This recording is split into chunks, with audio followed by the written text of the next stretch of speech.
Hello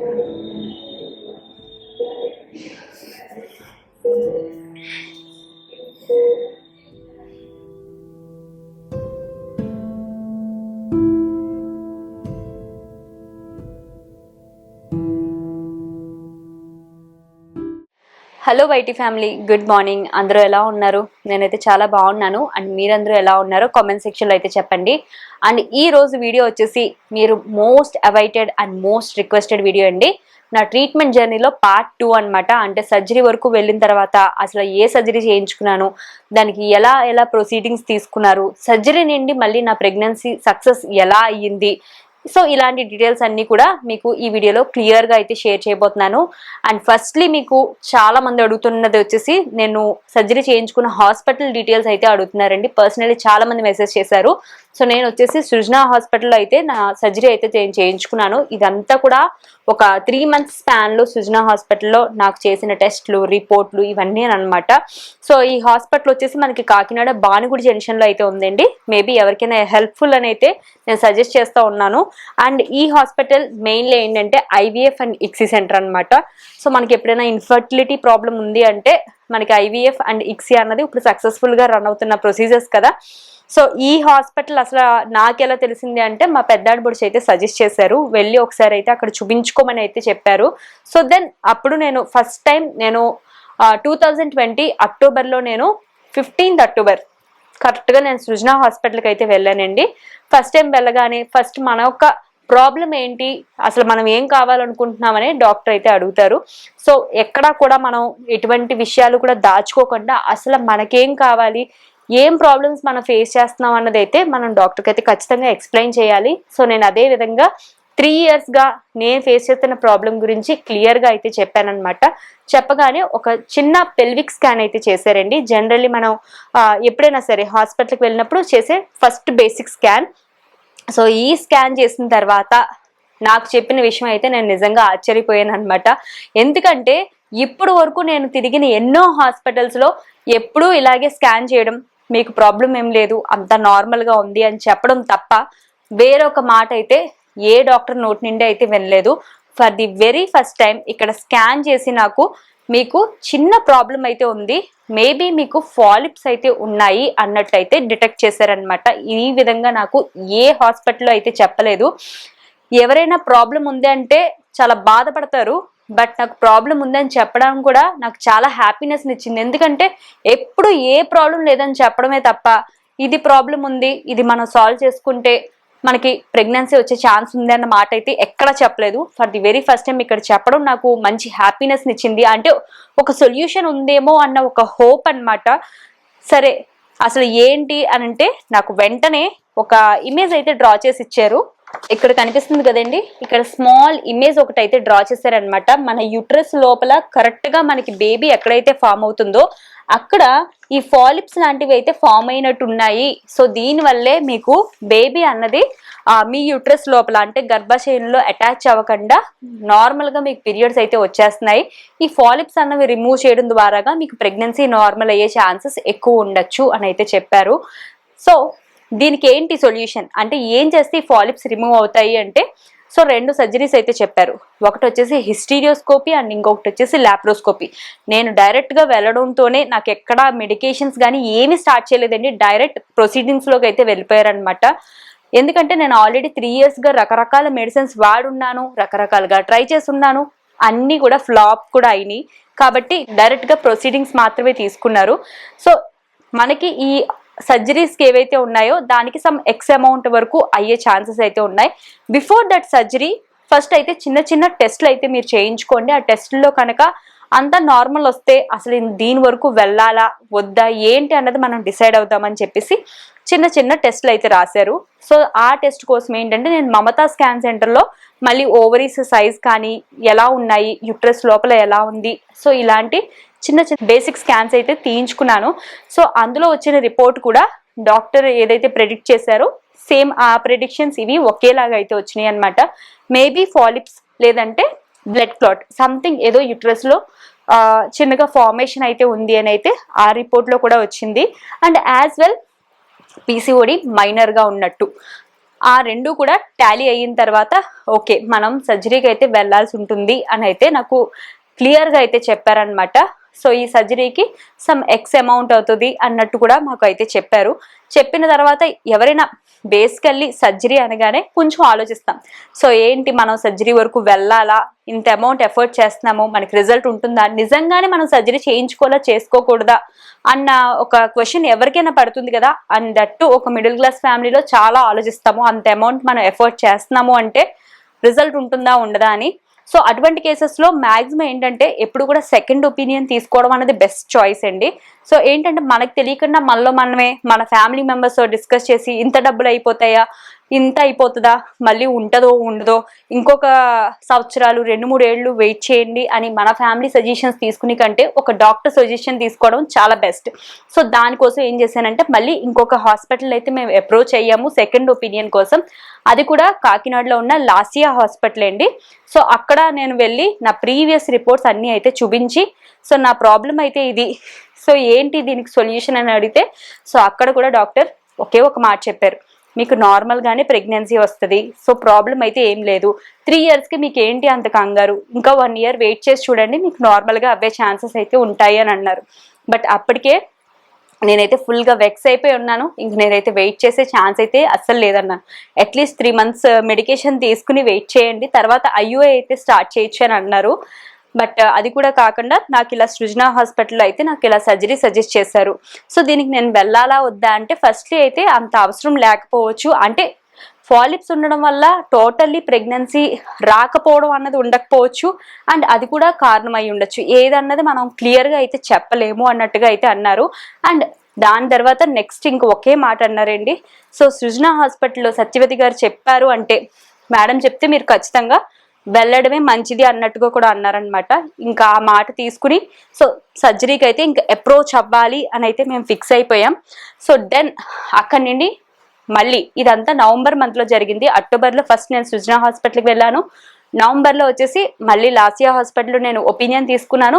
ఎంబట్ని ఎప్పుడైతే నేను లాసియా hospital opinion తీసుకున్నానో మళ్ళీ సృజన హాస్పిటల్ని నేను అప్రోచ్ అయితే అయ్యాను.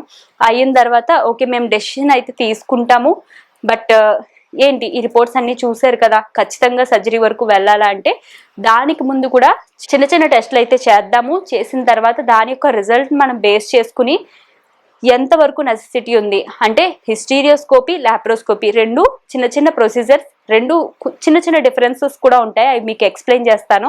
సో ఏది అవసరం అన్నది చూద్దాము. దానికి ముందు కొన్ని టెస్ట్లు అయితే మీరు చేయించుకోవాల్సి ఉంటుంది, ఫస్ట్ ఆ టెస్ట్లన్నీ చేయించుకోండి అని అయితే నాకు సజెస్ట్ చేశారు.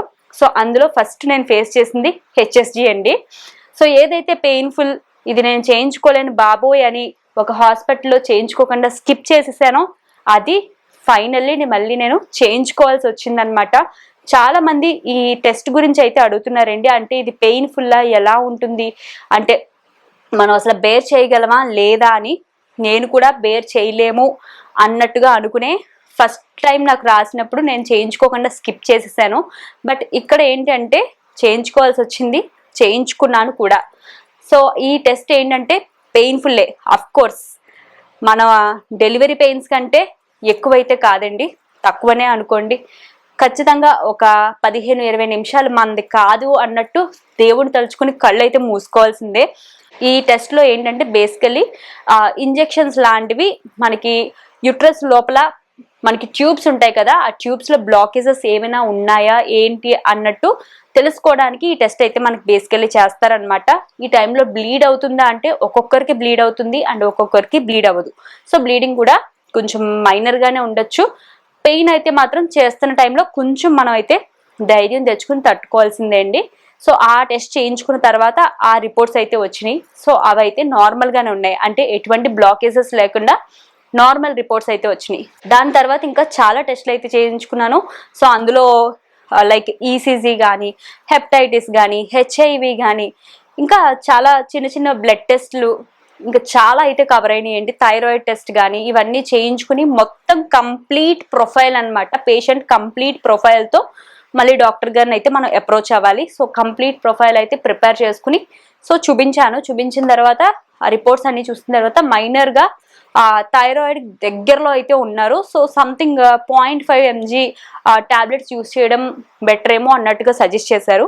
బట్ మనకి సర్జరీ చేసే ముందు లైక్ మనకి డాక్టర్ గారితో పాటు విత్ ఇన్ ద హాస్పిటల్ ఇంకో డాక్టర్ గారి సజెషన్ కూడా అయితే మనకి అక్కడ తీసుకుంటూ ఉన్నారనమాట. సేమ్ రిపోర్ట్స్ ఆయన కూడా చెక్ చేసి, సో అప్పుడే థైరాయిడ్ మెడిసిన్స్ అయితే తీసుకోవాల్సిన అవసరం లేదు.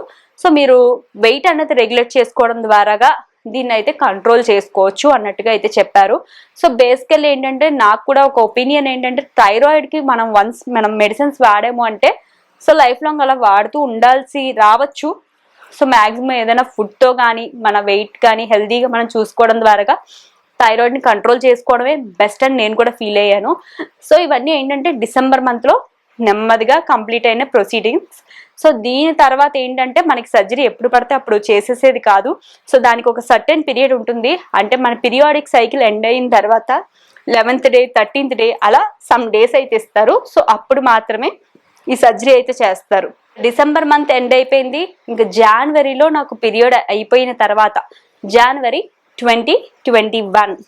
సో 2021లో వన్స్ నాకు పీరియడ్ అయిపోయిన తర్వాత పండుగలన్నీ వెళ్ళిపోయిన తర్వాత నాకు కరెక్ట్గా డేట్ అయితే ఫాలో అయింది. సో అప్పుడు మళ్ళీ హాస్పిటల్ అప్రోచ్ అయితే ఈ రిపోర్ట్స్ అన్ని చెక్ చేశారు. చెక్ చేసిన తర్వాత అప్పటికి మనకి కోవిడ్ కూడా కొంచెం సివియర్గా ఉండడం వల్ల కోవిడ్ టెస్ట్లు అన్నీ చేశారు.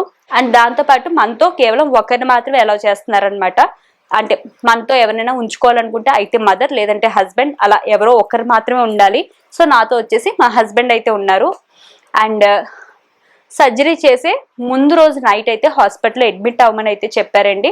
సో హాస్పిటల్లో ముందు రోజు నైట్ అడ్మిట్ అయ్యాను. మనకి కొన్ని ప్రికాషన్స్ చెప్తారు. అంటే సర్జరీ చేసే ముందు ఎలా ఉండాలి ఏంటి, ఈ టైంలోపు మనకి ఫుడ్ అన్నది కంప్లీట్ చేసుకోవాలన్నట్టు, అండ్ వాటర్ ఏదైనా సరే ఈ టైంలోపు తాగేయాలి. సో ఇలాంటి బేసిక్ ప్రికాషన్స్ మనకి హాస్పిటల్లో చెప్తారు. సో ఆ నైట్ గడిచిన తర్వాత next day morning 6 o'clock sharp మనకి సర్జరీ అయితే ఉంటుందని అయితే చెప్పారు. దానికి ముందు మనకి ప్రిపరేషన్ మనకి 4:30 ఆ టైం నుండి అయితే స్టార్ట్ అవుతుందండి. 4:30 నుండి లైక్ మనకి డ్రెస్ అంతా తీసేసి లైక్ పీపీ కిట్ లాగా ఒకటి అయితే ఇస్తారనమాట.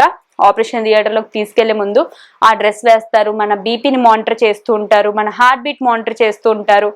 అండ్ ఆ సిచ్యువేషన్ అంతా ఏంటంటే మనం చాలా ప్యానిక్ అయిపోతాం అనమాట. ఏంటి ఇవన్నీ అంటే ఇప్పుడు వరకు ఎప్పుడు మనం ఎక్స్పీరియన్స్ చేసి ఉండవు. సో అలాంటివన్నీ ఆల్ ఆఫ్ ఏ సడన్ మనం చూస్తూ ఉంటే కొంచెం కొత్తగా అనిపిస్తుంది, భయంగా అనిపిస్తుంది, టెన్షన్గా అనిపిస్తుంది. ఎప్పుడు కూడా నాకు బీపీ 110, 100 ఇలా తక్కువ రేంజ్లో ఉంటుంది. బట్ నాకు ఈ సర్జరీ అన్న మాట విన్న దగ్గర నుండి మాత్రం నా హార్ట్ బీట్ ఒక రేంజ్లో కొట్టుకునేది అనమాట. హై బీపీలోకి వచ్చేసింది అని అయితే అన్నారు. బట్ మనకి హై బీపీ ఉన్నా లో బీపీ ఉన్నా మనకి సర్జరీకి అయితే సూటబుల్ కాదు. ఎంత మనలో మనం చెప్పుకున్నా ఆ కొత్త అట్మాస్ఫియర్కి ఆ ఆపరేషన్ థియేటర్లోకి తీసుకువెళ్ళడం అవన్నీ చాలా డిఫరెంట్ ఎక్స్పీరియన్స్ని అయితే నాకు ఇచ్చేయండి. ముందుగా ఆపరేషన్ థియేటర్లోకి తీసుకెళ్లే ముందు మొత్తం అంతా మానిటర్ చేసి సెలైన్ పెట్టి అంతా కంప్లీట్ అయిన తర్వాత దెన్ ఆపరేషన్ థియేటర్లోకి తీసుకువెళ్ళిన తర్వాత అక్కడ సీన్ ఇంకా చాలా డిఫరెంట్గా ఉంది. సో ఎప్పుడు మనం చూసుండో ఎప్పుడో మనం మూవీస్లో చూస్తూ ఉంటాం, అలాంటి సీన్ నాకు కళ్ళ ముందు కనిపించడం అనమాట.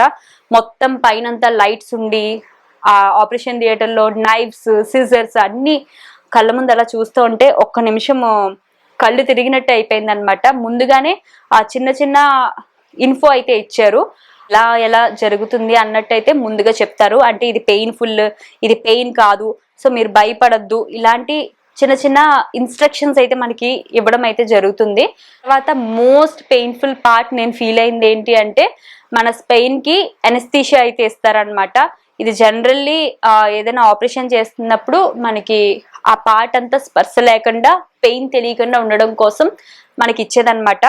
కానీ ఆ ఇంజెక్షన్ ఇవ్వడమే అదొక పెయిన్ఫుల్ ప్రాసెస్ అని అయితే నాకు అనిపించింది. నిజంగా ఒక మనిషిని కంప్లీట్ గా ఒక యూ షేప్ లోకి బెండ్ చేసేస్తారు, బెండ్ చేసి స్పైన్ కి ఇంజెక్షన్ ఇస్తారనమాట. నేను నిజంగా ఆ స్పైన్ కి ఇంజెక్షన్ ఇస్తున్నప్పుడు 1 or 2 times మనం మెదిలిపోతూ ఉంటాం, కదిలితే మళ్ళీ ఇంజెక్ట్ చేయడానికి కుదరదు. అలా మడిచి అప్పుడు స్పైన్ కి అయితే ఇంజెక్షన్ చేసిన తర్వాత కాసేపటికి మనం నెమ్మదిగా మన బాడీ పార్ట్స్ అన్ని లైక్ కొంచెం స్పర్శ కోల్పోయినట్టుగా జరుగుతుంది. ఆ తర్వాత మనకి నిజంగా పెయిన్ అయితే మనం ఏమి ఎక్స్పీరియన్స్ చేయము, బట్ వాళ్ళ మాటలు లైట్ గా వినిపిస్తాయి. అండ్ లేటర్ ఆన్ స్లోలీ ఇంకా అలా మాటల ఇంటెన్సిటీ అయితే తగ్గిపోతుంది అనమాట. ఇంతకీ నాకు సర్జరీకి ముందే చెప్పారు, ఫస్ట్ మనం చేసేది అయితే హిస్టీరియోస్కోపీనే. హిస్టీరియోస్కోపీ చేస్తున్నప్పుడు ఏదైనా సిచ్యువేషన్ డిమాండ్ చేస్తే మాత్రం లాప్రోస్కోపీ చేయాల్సి వస్తుంది అని ముందుగానే చెప్పారనమాట. ఈ రెండిట్లకి చిన్న డిఫరెన్స్ ఏంటి అంటే, మనకి హిస్టీరియోస్కోపీ చేస్తున్నప్పుడు మనకి స్కిన్ పైన ఎక్కడా కూడా కట్స్ కానీ లేదంటే పంచెస్ చేయడం కానీ ఏముండదు. త్రూ వెజినా మనకి చిన్న టెలిస్కోపిక్ ట్యూబ్ లాంటిది లోపలికి పంపించి దాని ద్వారాగా ప్రొసీడింగ్స్ ఏవైతే ఉంటాయో అవి అయితే చేస్తారనమాట. బట్ లాప్రోస్కోపీకి ఏంటంటే మనకి బెల్లీ ప్లేస్ లో ఒక 3 హోల్స్ అయితే పంచర్ చేస్తారండి. అంటే ఈ సైడ్, ఈ 2 అండ్ సెంటర్ని అయితే 3 హోల్స్ పంచర్ చేస్తారనమాట. సో దాని గురించి మనం తెలుసుకునే కొద్దీ మనకి టెన్షన్ అనేది ఖచ్చితంగా పెరుగుతుంది. బట్ నాకైతే మాత్రం వన్స్ ఈ అనస్థీషియా ఇచ్చిన తర్వాత అసలు ఏం జరిగింది ఏంటి అన్నది నాకైతే టోటల్లీ తెలియలేదనమాట. ఆ కాస్త టైం ఏంటంటే ఇంకా మన బాడీ కాదు, అసలు మనం కాదని అనిపిస్తుంది. నిజంగా ప్రెగ్నెన్సీ కోసం ఇంత కష్టపడాలని అయితే అనిపిస్తుంది. బట్ సిచ్యువేషన్ డిమాండ్స్, మనం ఇంకా ఏం చేసేది ఏం లేదు అందులో. దెన్ ఇదంతా అయిపోయిన తర్వాత మోస్ట్లీ నాకు తెలిసి ఒక 2 అవర్స్ టైం అయితే పడుతుంది అనుకుంటున్నానండి. నాకు 6-6:30కి లోపలికి వెళ్ళాను అన్నట్టుగా చూసుకున్నట్టయితే దగ్గరగా మళ్ళీ రూమ్కి తీసుకొచ్చే టైంకి 8 అయితే అయిందనమాట. ఆ రూమ్కి తీసుకొచ్చే విధానం కూడా నాకు కరెక్ట్గా గుర్తులేదు, కానీ చిన్న చిన్న క్లిప్పింగ్స్ మా హస్బెండ్ రికార్డ్ చేసిన వీడియో క్లిప్పింగ్స్ అయితే ఉన్నాయి. అవి చూస్తే నిజంగా అంటే హాస్పిటల్ వాళ్ళకి అది క్వైట్ కామన్, పేషెంట్ని ఎలా తీసుకెళ్తున్నాము ఏంటి అన్నది. బట్ మన వాళ్ళకి మనం అలా పేషెంట్లా కనిపించడం అన్నది వాళ్ళకి చాలా పెయిన్ఫుల్ ఉంటుంది ఆ సిచ్యువేషన్ చూడడానికి. అదే ఏదో లైక్ బాడీ అంతా మనకి స్పర్శ లేకుండా అలా పడుకునుండి చలనం లేకుండా ఉండడం అంటే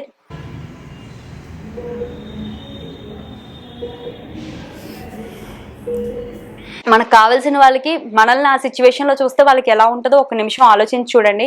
సేమ్ అదే సిచ్యువేషన్ మా హస్బెండ్ అయితే ఫేస్ చేశారు.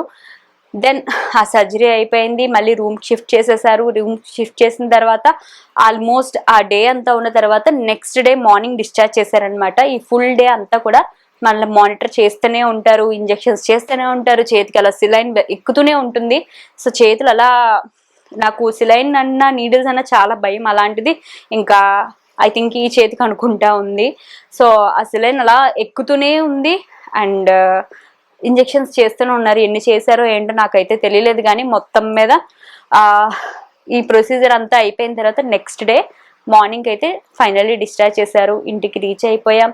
అండ్ దెన్ అక్కడి నుండి కూడా మనకి కంప్లీట్గా ఒక గైడెన్స్ అయితే ఉంటుందన్నమాట, ఎలా ఉండాలి ఏంటి అన్నట్టు. సో 1 వీక్లో ఏంటంటే మళ్ళీ ఒకసారి మనం హాస్పిటల్కి వెళ్తే మనకి చెకప్ అయితే చేస్తారు. అంటే ఏదైనా ఇన్ఫెక్షన్స్ అలాంటివి ఏమైనా ప్రాబ్లమ్స్ ఏమైనా అరైజ్ అయినాయా ఏంటి అన్నట్టు. సో అటువంటి ప్రాబ్లమ్స్ అయితే ఏమీ రాలేదు బై గాడ్స్ గ్రేస్. సో జనవరి మంత్ ఇలా వెళ్ళిపోయిన తర్వాత మళ్ళీ ఫిబ్రవరి నుండి యాజ్ ఇట్ ఈస్ మళ్ళీ నా హాస్పిటల్ విజిటింగ్ అయితే స్టార్ట్ అయిందనమాట. సో వన్స్ ఫిబ్రవరి మంత్లో వెళ్ళిన తర్వాత మళ్ళీ ఒకసారి స్కాన్ చేశారు. స్కాన్ చేసి డాక్టర్ అయితే చాలా హ్యాపీగా ఫీల్ అయ్యారు అనమాట. ఫీల్ అయ్యి సో ఏవైతే ఫాలిప్స్ ఉన్నాయో అన్నీ కూడా రిమూవ్ అయిపోయింది. ఇప్పుడు కంప్లీట్ క్లియర్గా అయితే కనిపిస్తుంది. సో యూట్రస్లో ప్రాబ్లమ్స్ అయితే ఏమీ లేవు అని అయితే చెప్పారు. సో ఫిబ్రవరి మంత్ నుండి కూడా మళ్ళీ ప్రెగ్నెన్సీ ట్రయల్స్ ఏవైతే ఉంటాయో మీరు కంటిన్యూ చేసేయచ్చు అన్నట్టుగా కూడా చెప్పారు. ఫిబ్రవరి మంత్ ట్రై చేసాం, బట్ అవ్వలేదు. పాజిటివ్ వచ్చే ఛాన్సెస్ ఉంటాయని కూడా అప్పటి నుండి చెప్పడం అయితే స్టార్ట్ చేశారు, బట్ ఫిబ్రవరి మంత్ అవ్వలేదు. అండ్ మార్చ్ కూడా సేమ్ అలానే ట్రై చేయమని చెప్పేసి అన్నారు. బట్ ఏంటంటే అప్పటికే మా సిచ్యువేషన్ ఏదైతే ఉందో మేము మాకు ఖచ్చితంగా ఈ టైంలో కావాలి, ఖచ్చితంగా ఇలా అవ్వాలి అలా అవ్వాలి అని చెప్పేసి మనం చెప్తూ ఉంటాం కదా. మన ప్రెషర్ని బట్టి మన పుష్ని బట్టే డాక్టర్ గారు కూడా ఎలా ప్రొసీడింగ్స్ తీసుకోవాలన్నట్టు డిసైడ్ అవుతారు. సో అప్పుడు ఏంటంటే ఇంకా మార్చ్ మంత్ కంప్లీట్గా అంటే 11th డే దగ్గర నుండి కూడా ఎవ్రీ 2 days వన్స్ ఇంకా హాస్పిటల్కి వెళ్ళడం, స్కాన్ చేయించుకోవడం. So 11th day, 13th day, 15th day అంటే ఎగ్ రిలీజ్ అవుతుందా, రిలీజ్ అయిపోయిందా, రిలీజ్ అయిన ఎగ్ రప్చర్ అయిందా లేదా, ఏమైంది అన్నట్టు మొత్తం అంతా ఆ సైకిల్ అంతా కూడా ఫాలోఅప్ చేసుకుంటూ ఉన్నారనమాట. బట్ మార్చ్ మంత్ కూడా ఎక్స్పెక్ట్ చేసినట్టు అవ్వలేదు, పాజిటివ్ రిజల్ట్ అయితే రాలేదనమాట. యాక్చువల్లీ ప్రెగ్నెన్సీ అయితే కన్ఫర్మ్ అయిపోవాలి, బట్ ఎందుకో కానీ కన్ఫర్మ్ అయితే అవ్వడం లేదు. సో నెక్స్ట్ సజెస్ట్ చేసిన ప్రొసీజర్ వచ్చేసి IUI. సో IUI చేయించుకోవడం ద్వారా ఏంటంటే మీకు 70% ఛాన్సెస్ అయితే ఉండేదైతే ఉంటుంది. సో ఏంటంటే ఇదంతా ఫస్ట్ సైకిల్కి అయిపోతుందని కాదు, బట్ 3 to 4 సైకిల్స్లో మీకు పాజిటివ్ వచ్చే ఛాన్సెస్ అయితే ఉంటాయి అని అయితే చెప్పారు. సో దెన్ IUI ప్రొసీజర్ కూడా మేము రెడీ అయితే అయిపోయాం. ఫస్ట్ IUI సైకిల్ వచ్చేసి నేను ఏప్రిల్ మంత్లో అయితే చేయించుకున్నానండి. సో ఈ డేట్ నాకు ఎగ్జాక్ట్గా గుర్తులేదు కానీ సో నాకు పీరియడ్ అయిన తర్వాత 11th day or 13th day అనుకుంటా నేను విజిట్ చేశాను. అండ్ IUI సైకిల్ అయితే ఫస్ట్ది చేశారనమాట. చేసిన తర్వాత పాజిటివ్ వచ్చిందా అంటే అక్కడ కూడా రాలేదండి, పాజిటివ్ అయితే కాలేదు. పాజిటివ్ అవ్వకపోగా నాకు 22 daysకి పీరియడ్ అయితే వచ్చేసింది అనమాట. సో యాక్చువల్లీ డాక్టర్ని అయితే మళ్ళీ తిరిగి విజిట్ చేయాల్సిన టైం, బట్ కాకపోతే ఇంకొక క్లాష్ అయితే వచ్చిందనమాట దీంతో. సో ఏప్రిల్ మంత్లో అనుకోకుండా మేము హౌస్ అన్నది మేము ముందు నుండి ప్లానింగ్లో అయితే లేము, బట్ అనుకోకుండా హౌస్ అన్నది మేము తీసుకోవడం అయితే జరిగిందనమాట. సో ఈ 2 క్లాషెస్లో ఏమైందంటే ఇంకా హాస్పిటల్కి వెళ్ళడం అయితే అసలు కుదరలేదు. సో అనుకోకుండా హౌస్ ఓకే అయిపోవడము, సో అందులోకి మనం మూవ్ అవ్వాలి అన్న డెసిషన్ వెంటనే జరిగిపోయినాయి అనమాట వితిన్ మంత్స్లో. సో ఏప్రిల్లో నేను IUI ప్రొసీజర్ తీసుకున్నాను. 22 daysకే నాకు పీరియడ్ వచ్చేసింది. ఈలోగా ఇంకొక హౌస్ చూడడం, హౌస్ అంతా ఓకే అయిపోవడం, మే మంత్ ఎండ్కి గృహప్రవేశం అయిపోవడం, అండ్ వితిన్ నెక్స్ట్ మంత్లో మేము ఇక్కడికి షిఫ్ట్ అయిపోవడం, ఇవన్నీ జరిగినాయి. సో దాని తర్వాత ఏంటంటే కొంచెం ఫైనాన్షియల్గా క్రైసిస్ అన్నది క్వైట్ కామన్ కదా. సో హౌస్ మేము ప్లానింగ్లో అనుకోలేదు, బట్ తీసుకోవడంలో ఏమైందంటే ఇంకా ఏదైతే IUI ప్రొసీజర్కి అమౌంట్ అయితే ఉంటుందో మంత్లీ ఇంకా మేము అఫోర్డ్ చేసే సిచ్యువేషన్లోకి అయితే వెళ్ళలేదన్నమాట. సో అక్కడ మేము బ్రేక్ చేసాం. ఈ IUI ఫస్ట్ సైకిల్ అయిన తర్వాత ఏమైందంటే నాకు పీరియడ్స్ అన్నది ఎప్పుడు నా రెగ్యులర్ పీరియడ్ సైకిల్ వచ్చేసి 33 days, బట్ IUI చేయించిన తర్వాత ఫేస్ చేసిన చేంజెస్ ఏంటంటే నాకు 22 daysకి 24 daysకి 26 daysకి అలా ఎప్పుడు వస్తుందో పీరియడ్ తెలియకుండా ర్యాండమ్గా ఏదో ఇష్టం వచ్చినట్టుగా పీరియడ్ అయితే వచ్చేసేది అనమాట. బట్ ఏం అర్థమయ్యేది కాదు. బట్ ఏదేమైనా ఇంకా హాస్పిటల్కి అయితే నేను విజిట్ అయితే చేయలేకపోయాను. యాక్చువల్లీ ఫైనాన్షియల్ ప్రాబ్లం వల్లే అని చెప్పుకోవాలి. ఎందుకంటే IUI ప్రొసీజర్కి వెళ్ళామంటే మినిమం సో కొంత అమౌంట్ అన్నది మనం ఖచ్చితంగా పక్కన పెట్టాల్సిందే. ఆ అమౌంట్ ఎఫర్ట్ చేసే సిచ్యువేషన్ లేదు. సో ఇంకా nothing we can do. So మేము ఇంకేం చేసానంటే ఇంకా అక్కడ మళ్ళీ గ్యాప్ లెక్కే అనుకోండి. సో ఇంకా అప్పుడు అనుకున్నాము సో అట్లీస్ట్ మనం 5th yearకి ప్లాన్ చేసుకోవాలి. అప్పటికి 2021 అంటే నాకు 4th year రాబోతుంది అనమాట. 3rd year రన్నింగ్లో ఉంది, 4th year రాబోతుంది. సో కనీసం 5th year లోపు ఏదో ఒకలా చూసుకుందాం, ఎలాగోలాగా డబ్బులు మళ్ళీ జాగ్రత్తగా పోగు వేసుకుని 5th yearకైనా మనం బేబీ అన్నది IVF ద్వారాగైనా, IUI అవ్వకపోతే అవ్వకపోయింది, డైరెక్ట్ IVF మనం ప్లాన్ చేసేసుకుని ఏదో ఒకలా చేద్దాము అన్నట్టు మాకు మేము సర్ది చెప్పుకుని అప్పుడు మళ్ళీ గ్యాప్ తీసుకున్న ప్రతిసారి కూడా నేను చేసే బేసిక్ పని ఏంటంటే నా ఫుడ్లో మార్పులు చేసుకోవడం అనమాట. ఇంకా కొత్త హౌస్కి వచ్చిన తర్వాత ఫుడ్ హ్యాబిట్స్ అనేవి మార్చుకున్నాను. చిన్న హ్యాబిట్స్ అనేవి హెల్తీగా మార్చుకుని నేను చేసుకోగలిగినంతలోనే చిన్న చేంజెస్ అయితే చేసుకున్నాను. And letter on a changes చేసుకున్నాను ఏంటి అన్నది వీడియో మీకు ఆల్రెడీ షేర్ చేసేసాను, మిస్ అయితే చూడండి, డిస్క్రిప్షన్లో లింక్ అనేది ఉంటుంది. సో దాని తర్వాత ఇంకా మళ్ళీ ఫ్యామిలీలోను పేరెంట్స్లోను వాళ్ళకి ఈ ఆశ అన్నది ఉంటుంది కదా. సో వాళ్ళకి మనవడు మనవరాలు రావాలి ఇంటికి అన్నట్టు. సో మళ్ళీ నాకు ఫ్యామిలీలో పుష్ చేసేవారు అనమాట, హాస్పిటల్కి చూపించుకోవట్లేదు అనేసి. సో మళ్ళీ ఓకే, యాక్చువల్లీ సృజన హాస్పిటల్ ఏంటంటే కొంచెం ఎక్స్పెన్సివ్ అయ్యేది. సో అంత ఎక్స్పెన్సివ్ ఎఫోర్డ్ చేయలేనప్పుడు వేరే హాస్పిటల్కి కొంచెం తక్కువలోనే చూస్తారు. సో అక్కడికి మనం వెళ్దాము అన్నట్టు కజిన్ అవుతుంది. సో తను చూపించుకుంది, అక్కడ తనకి సక్సీడ్ అయ్యింది. సో తను చూపించుకున్న డాక్టర్ గారికి ఒకసారి నీకు చూపిస్తాను అన్నట్టు అయితే చెప్పారు. సో లాస్ట్లీ నేను వెళ్ళింది వచ్చేసి సన్ రైజ్ హాస్పిటల్ అండి. సన్ రైజ్ హాస్పిటల్లో డాక్టర్ విజయ గారు అయితే ఉన్నారనమాట. సో ఆ హాస్పిటల్కి లాస్ట్లీ నవంబర్ మంత్లో నేనైతే విజిట్ చేశాను అనమాట ఫస్ట్ టైం. సో నవంబర్ మంత్లో వెళ్ళినప్పుడు సేమ్ ఇదే ఫ్రస్ట్రేషన్ ఏదైతే ఉందో మొత్తం ఈ ఫైల్స్ అన్ని తీసుకెళ్ళి డాక్టర్ గారి ముందు పెట్టి, నేను నిజంగా ఏ డాక్టర్తోనూ ఆ విధంగా నేను మాట్లాడి ఉండండి, నాకు తెలియలేదు ఎలా మాట్లాడాను అన్నది. మొత్తం మీద ఫైల్స్ అన్ని అక్కడ పెట్టేసి సో ఇది చూడండి అంటే ఫస్ట్ చూసి సేమ్ డైలాగ్ చెప్పారనమాట, మీకు ప్రాబ్లం ఏమున్నట్టు అనిపించట్లేదు, అంత నార్మల్గానే ఉంది, మీరు నార్మల్గానే కన్సీవ్ అవుతారు అని చెప్పారు. నాకు ఆ మాట విని విని తల తిరిగిపోయేదేమో, ఇంకా ఏంటి నార్మల్ అయ్యేది. నాకు ఇది పరిస్థితి 4 ఇయర్స్లో. నేను సర్జరీ చేయించుకున్నాను, ఏది చేయించుకున్నా నాకు మాత్రం సిచ్యువేషన్ అయితే ఇలాగే ఉంది, నాకు నార్మల్ అయితే అవ్వట్లేదు అని చెప్పేసి ఆల్మోస్ట్ ఇంకేంటంటే గట్టిగా మాట్లాడితే ఏడ్చేసేటట్టుగా అయితే మాట్లాడాను అనమాట. డాక్టర్ గారితో ఎప్పుడు అలా మాట్లాడలేదు. మాట్లాడితే అప్పుడు మాట్లాడుతూ నేను ఇన్ని హాస్పిటల్స్ నేను మారుస్తూ వచ్చేదాన్ని. నేను ఎవ్రీ 3 months 4 months ఒక హాస్పిటల్ వెళ్ళిన నాకు వర్కౌట్ కాకపోతే నేను మార్చుకుంటూ వచ్చాను. అంటే అక్కడ డాక్టర్ గారు ఒకటైతే చెప్పారండి. సో ఎప్పుడు కూడా హాస్పిటల్స్ అన్ని నువ్వు మార్చేయకూడదు. సో ఒక డాక్టర్ గైడెన్స్ లో అయితే ఖచ్చితంగా ఉండాలి. సో ఏదో ఒక డాక్టర్ దగ్గర కంటిన్యూస్ గా ట్రీట్మెంట్ అనేది తీసుకోవాలి. సో ఒకరు ప్రొసీడింగ్ మొదలు పెట్టిన తర్వాత వాళ్ళు ట్రీట్మెంట్ ఇచ్చే లోపు మీరు హాస్పిటల్ చేంజ్ చేసేస్తున్నారు, ఇంకా మీకు రిజల్ట్ ఎలా వస్తుంది అని అనుకుంటున్నారు అని చెప్పేసి తిరిగి క్వశ్చన్ అయితే చేశారు. ఏమో ఈ పాయింట్లో అయితే ఎవరో నాకైతే చెప్పలేదన్నమాట. సో అలా చెప్తే నాకు వ్యాలిడ్గానే అనిపించింది. అవును, ఎందుకు ఇన్ని హాస్పిటల్స్ ఒక 3 monthsకి 4 monthsకి అలా మార్చుకుంటూ వెళ్ళిపోతున్నాను, రిజల్ట్ లేదు అని నాకు కూడా అనిపించింది.